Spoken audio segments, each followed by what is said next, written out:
ఈరోజు నాగపంచమి ఎపిసోడ్లో ఏం జరిగిందో తెలుసుకుందాం. హాస్పిటల్కి వెళ్ళి పరీక్షలు చేయించుకున్న పంచమికి డాక్టర్ తన కడుపులో పెరుగుతున్న బిడ్డ మనిషి ఆకారంలో లేదని, ఆ పిండం ఏ రూపంలో ఉందో కూడా తను చెప్పలేనని, తన గర్భం ఉంచుకుంటే ప్రమాదం అని, ఆ గర్భాన్ని ఉంచుకోవాల్సిన అవసరం లేదని డాక్టర్ చెప్పడంతో ఇక ఇంటికి వచ్చిన పంచమితో వైదేహి, చిత్ర, జ్వాలలు, భార్గవ్, వరుణ్లు వీళ్ళందరూ కలిసి తనని ఆ బిడ్డని ఉంచుకోవద్దు, తనని అబార్షన్ చేయించుకోమని బలవంతం చేస్తూ ఉంటారు. అరిష్టమైన బిడ్డ ఈ ఇంట్లో పుట్టకూడదని, తన వల్ల మేము కష్టాలు పాలు కాలేమని వాళ్ళు చెప్తూ ఉంటారు. ఇక మోక్ష అయితే తమ బిడ్డకు ఏమి కాదని, అంత చిన్న లోపాన్ని అంత పెద్దదిగా చేసి చూడవలసిన అవసరం లేదని, ఆ సంగతి నేను చూసుకుంటాను, మీరేమి మాట్లాడవలసిన అవసరం లేదని చెప్తూ ఉంటాడు. ఇక బాధపడిన పంచమి గదిలోకి వెళ్ళి ఏడ్చుకుంటూ ఉంటుంది. ఇక తనకి నాగేశ్వరి చెప్పిన మాటలే గుర్తుకు వస్తూ ఉంటాయి. నీ కడుపులో పెరుగుతున్నది నీ తల్లి విశాలాక్షి అని చెప్పిన మాటలను తలుచుకొని తన తల్లికి ఏమైపోతుందో అనని తను ఏడ్చుకుంటూ ఉంటుంది. ఇక అక్కడికి వచ్చిన మోక్ష తను ఏడుస్తూ ఉండడం చూసి, ఇప్పుడు ఏమైపోయిందని పంచమి అలా ఏడుస్తున్నావు? నేను సైంటిస్ట్ని, ఆ డాక్టర్ చెప్పిన మాటలు విని నువ్వు బాధపడాల్సిన అవసరం లేదు. నువ్వు ఈ విధంగా బాధపడుతూ ఉంటే, భయపడుతూ ఉంటే కడుపులో బిడ్డపై ఆ ప్రభావం పడుతుంది. మన బిడ్డ అందంగా ఆరోగ్యంగా పుట్టాలి కదా, నువ్వు ధైర్యంగా ఉండాలి పంచమి అని తనకు పుట్టబోయే బిడ్డకు ఎలాంటి లోపం ఉండదని చెప్తూ ఉంటాడు. డాక్టర్ చెప్పినంత మాత్రాన ఆ లోపం నిజమైపోదు, బిడ్డ పెరిగే కొంది ఆ లోపాలన్నీ పోతాయి అని తనకి నచ్చజెప్తూ ఉంటాడు. ఇక పంచమి అంతా వింటూ అంటుంది, మీరు నన్ను క్షమించాలి మోక్షబాబు, నా కడుపులో పెరుగుతున్నది నా కన్న తల్లి అని తను చెప్తూ ఉంటుంది. ఆ మాటలకు భయపడిపోయిన మోక్ష తను పంచమి పాము రూపం నుండి మనిషిగా మారిన ఆ సంఘటన తనకి గుర్తుకొస్తూ ఉంటుంది. ఇక మోక్ష హడలిపోయి భయపడి, నువ్వు చెప్పేది నిజమా పంచమి అని తనని అడుగుతూ ఉంటాడు. అవును మోక్షబాబు, నా కడుపులో పెరుగుతున్నది నా కన్న తల్లి. మొదట్లో ఈ విషయం నాకు కూడా తెలియదు, నా కన్న తల్లి నా కడుపులో పెరుగుతుందని. ఇది ఎలా సాధ్యమైంది పంచమి అని తను అడుగుతూ ఉంటాడు. నాగేశ్వరి చెప్పింది మోక్షబాబు. తనకి నాగేశ్వరి చెప్పిన విషయాన్ని మోక్షకు చెప్తూ ఉంటుంది. నా కన్న తల్లిని నేను ఎప్పుడు చూడలేదు, నేను పుట్టగానే తను చనిపోయింది. నా బిడ్డలోనైనా నా కన్న తల్లిని చూసుకుందామని ఆశపడ్డాను. నేను నా కన్న తల్లిని ప్రేమను పొందలేదు మోక్షబాబు. కనీసం నా బిడ్డగా పుట్టిన మా అమ్మకైనా నా ప్రేమను పంచుదామనుకున్నాను. కానీ నాకు ఆ కోరిక కూడా తీరేలా అనిపించడం లేదు. ఈ బిడ్డ వల్ల ఇంట్లో అరిష్టమని, ఈ గర్భాన్ని తీయించుకోమని అందరూ నన్ను బలవంతం చేస్తున్నారు. ఇప్పుడు నేనేం చేయాలో నాకేమీ అర్థం కావడం లేదు. కానీ నాకైతే నా కన్న తల్లిని నా కడుపులో మోసి తనని బిడ్డగా చూడాలని నేను ఆశపడుతున్నాను అని తను చెప్తూ ఉంటుంది. ఇక తన మాటలకి, అలాగే పంచమి, నీ కన్న తల్లిని నీ కూతురుగా పుట్టే అవకాశాన్ని నేను కల్పిస్తాను, నా మాట నమ్ము. మీ అమ్మగారు మనకు బిడ్డగా పుట్టబోతున్నారంటే నీ కడుపులో ఆ బిడ్డను నేను రక్షించి మనకు కూతురుగా పుట్టేలాగా నేను చేస్తానని మోక్ష చెప్పడంతో ఇక పంచమి సంతోషపడిపోయి, నిజంగా నా మోక్ష బాబు అని తనని అడుగుతూ ఉంటుంది. ఇక తను మాటిస్తున్నాను పంచమి, నీ కడుపులో మీ అమ్మగారు తప్పకుండా పుడతారని తను చెప్తూ ఉంటాడు. ఇక చిత్ర స్వీట్ తీసుకొచ్చి తన భర్తకు తినిపిస్తూ ఉంటుంది. ఇక తన స్వీట్ తిని గుడ్ న్యూస్ ఏంటి అని తనని అడుగుతూ ఉంటాడు.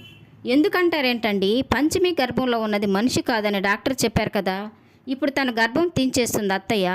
ఇక జ్వాల అక్కకి పిల్లలైతే పుట్టరు, ఇక మన బిడ్డే కదా ఇంటికి వారసురాలు, అందుకే ఈ సంతోషం అని తను చెప్తూ ఉంటుంది. ఇక అంతలో అక్కడికి వచ్చిన జ్వాల, వరుణ్లు కూడా, ఏంటి మీరు ఇంత స్వీట్స్ తింటున్నారు, ఏమిటి గుడ్ న్యూస్ అని వాళ్ళని అడుగుతూ ఉంటారు. ఏముందక్క, మనం చేసిన పనికి అత్తయ్య పంచమిని హాస్పిటల్కి తీసుకెళ్ళి పరీక్షలు చేయిస్తే పంచమి కడుపులో ఏదో ప్రాబ్లం ఉందని చెప్పారు కదా డాక్టరు, అదే మనకు పెద్ద గుడ్ న్యూస్. ఇక ఎలాగైనా అత్తయ్య పంచమి గర్భాన్ని ఉంచదు, పిండంలో లోపం ఉందంటే బిడ్డ సరిగా లేనట్టే కదా. ఇక ఉండే కొద్దీ సమస్యలు ఒక్కొక్కటిగా బయటపడతాయి, అప్పుడు మనం అనుకున్నది జరుగుతుంది. ఇక మనం ఏమీ చెప్పక్కర్లేదు, అత్తయ్య తనని ఇంట్లో నుంచి తరిమేస్తుందని జ్వాల, చిత్ర చెప్పుకుంటూ ఉంటారు. ఇక వరుణ్ అంటూ ఉంటాడు, అయినా మోక్ష అంత తెలివి తక్కువ వాడేమి కాదు, తను నిర్ణయం ఎప్పుడో తీసేసుకుని ఉంటాడు, ఎవరి మాట వినడు కదా, తను తీసుకున్న నిర్ణయానికి కట్టుబడి ఉంటాడు, అందుకోసం ఎవరినైనా ఎదిరిస్తాడు అని తను అంటూ ఉంటాడు. అయినా పంచమికి గర్భం పోతే ఇక పిల్లలు పుట్టే అవకాశమే లేదు కదా, ఇక ఆస్తి అంతా మనకే వస్తుంది అని అనుకుంటూ ఉంటారు. ఇక వరుణ్ అంటూ ఉంటాడు, ఎంత ఆస్తి వచ్చినా ఏం లాభం, మాకైతే పిల్లలు లేరు కదా అని అంటూ ఉంటాడు. ఇక జ్వాల కూడా అంటూ ఉంటుంది, ముందు మీరు డబ్బులు సంపాదించడం నేర్చుకోండి, మనమేమి అప్పుడే ముసలివాళ్ళం అయిపోలేదు కదా, పిల్లల్ని తీరిగ్గా కందాం, అయినా వచ్చిన ఆస్తిని పిల్లలు లేరని వదులుకోం కదా అని తను అంటూ ఉంటుంది. ఇక వాళ్ళంతా బెడ్రూమ్లోకి వెళ్ళి కూర్చొని మాట్లాడుకుంటూ ఉంటారు పంచమి గురించి. పంచమి కడుపులోని పిండం అసాధారణ స్థితిలో ఉందంటే బహుశా పంచమి కడుపులో పాము ఉండి ఉంటుంది. ఇక తను కూడా పామే కదా, తనకి పుట్టిన బిడ్డ కూడా మనిషి రూపంలోంచి పాము రూపంలోకి, పాము రూపంలోంచి మనిషి రూపంలోకి మారుతుందేమో అని అనుకుంటూ ఉంటారు. మీరు చెప్తే మేము నమ్మలేదు, కానీ మనిషి రూపం నుంచి పాముగా, పాము రూపం నుంచి మనుషులుగా మారిన పంచమి బంధువులను చూసిన తర్వాత మా మతి పోయింది, ఇక మేమైతే చూసింది కూడా నమ్మలేకపోయాం అని వరుణ్ భార్గవులు వాళ్ళతో అంటూ ఉంటారు. ఇక మళ్ళీ మనకు అప్పటి నుంచి అలాంటి పాములు కనిపించడం లేదు కదా.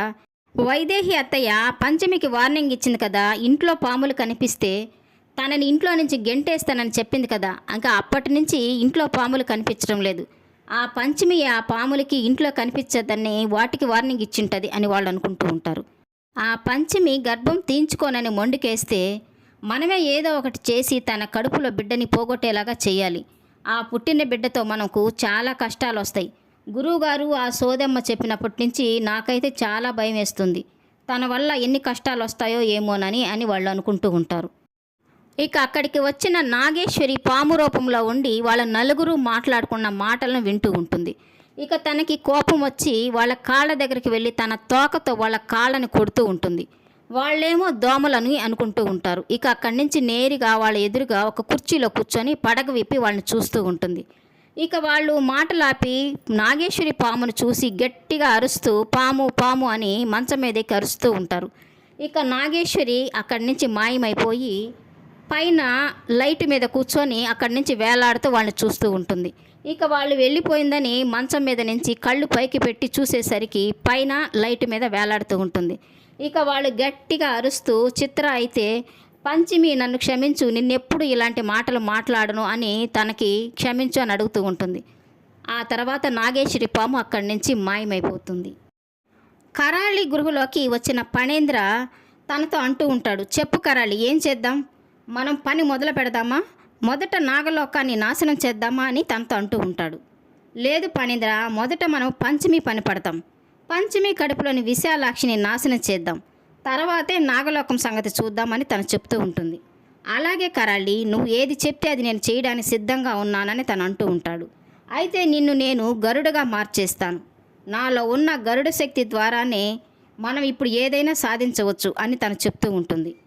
ఫణీంద్ర అంటూ ఉంటాడు, నాకు ఆ గరుడ శక్తిని ఇస్తే నేనిక ఆ పని మీదే ఉంటాను, నా నుంచి ఆ పంచమిని తన కడుపులో బిడ్డని ఎవ్వరూ రక్షించలేరు, వాళ్ళని నాశనం చేసే వరకు నేను ఊరుకోను అని తను చెప్తూ ఉంటాడు.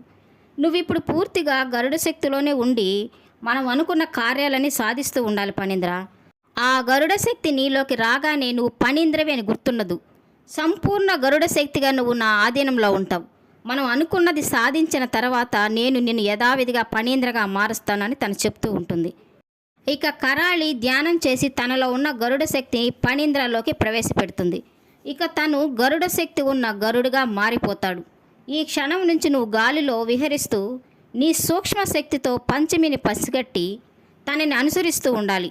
సమయం చూసి నేను ఏం చేయాలో చెప్తూ ఉంటాను ఫణీంద్ర, అప్పుడు నువ్వు పంచమి మీద దాడి చేసి తనని భయపెట్టి తన గర్భాన్ని విచ్ఛిన్నమయ్యేలాగా నువ్వు చెయ్యాలి అని చెప్తూ ఉన్న కరాళి మాటలకు ఫణీంద్ర కూడా నీ మాటల ప్రకారమే నేను అలాగే చేస్తాను కరాళి, నువ్వేం చేయాలో నువ్వు చెప్తూ ఉండు, ఆకాశంలో తిరుగుతున్న నేను నీ ఆధీనంలో ఉంటాను, నువ్వు చెప్పిన సందేశాన్ని అందుకొని పంచమి మీద దాడి చేస్తాను, తనని తన కడుపులో పిండాన్ని నాశనం చేస్తానని గరుడ రూపంలో ఉన్న ఫణీంద్ర చెప్తూ ఉంటాడు. సరే ఫణీంద్ర, నువ్వు పక్షి రూపంలోకి మారి ఆకాశంలో విహరించు, నేను అవసరమైనప్పుడు నిన్ను నేను ఆధీనంలోకి తెచ్చుకుంటానని తను చెప్తూ ఉంటుంది.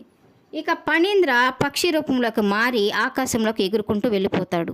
ఇక కరాళి అనుకుంటూ ఉంటుంది, నా నుంచి తప్పించుకోలేవు పంచమి, నిన్ను నీ కడుపులో పిండాన్ని నాశనం చేస్తాను, దానికోసమే నేను గరుడ శక్తిని ఆవాహన చేసుకొని గరుడ శక్తిని పొందాను, నిన్ను నాశనం చేస్తే ఇక నాగలోకానికి రాణి కూడా ఉండదు, ఇక నాగలోకాన్ని ఆ నాగేశ్వరిని కూడా నాశనం చేస్తాను, నా నుంచి ఎవ్వరూ తప్పించుకోలేరని కరాళి అనుకుంటూ ఉంటుంది. ఇక రేపటి ఎపిసోడ్లో దిగులుగా ఉన్న పంచమిని చూసి ఎందుకు పంచమి అలా ఉన్నావని మోక్ష అడుగుతూ ఉంటాడు. ఏం లేదు మోక్ష బాబు, మా అమ్మ ముఖం ఎలా ఉంటుందా అని ఆలోచిస్తూ ఉన్నాను, నేను పుట్టిన వెంటనే మా అమ్మ చనిపోయింది కదా, తన ముఖం నేనెప్పుడు చూడలేదు అని తను చెప్తూ ఉంటుంది. మీ అమ్మ నీలాగే అందంగా ఉంటుందిలే పంచమి, పేరు కూడా నీలాగే అందమైన పేరు పెడతానని తను అంటూ ఉంటాడు. ఏ పేరైనా మీ ఇష్టం మోక్ష బాబు, మీరు ఏది పెట్టినా నాకు ఇష్టమే అని తను అంటూ ఉంటుంది. పంచమి కడుపులో బిడ్డని నాశనం చేయాలని గరుడు రూపంలో తిరుగుతూ ఉన్న ఫణీంద్ర పంచమిని ఏం చేస్తాడు, ఇక నాగేశ్వరి తనని ఎలా ఎదుర్కొంటుందో జరగబోయే ఎపిసోడ్లో చూద్దాం. ఈ వీడియో నచ్చినట్లయితే లైక్ చేయండి, సబ్స్క్రైబ్ చేయండి. ఈ సీరియల్పై మీ అభిప్రాయాన్ని కామెంట్ సెక్షన్లో మెన్షన్ చేయండి. Thank you for watching.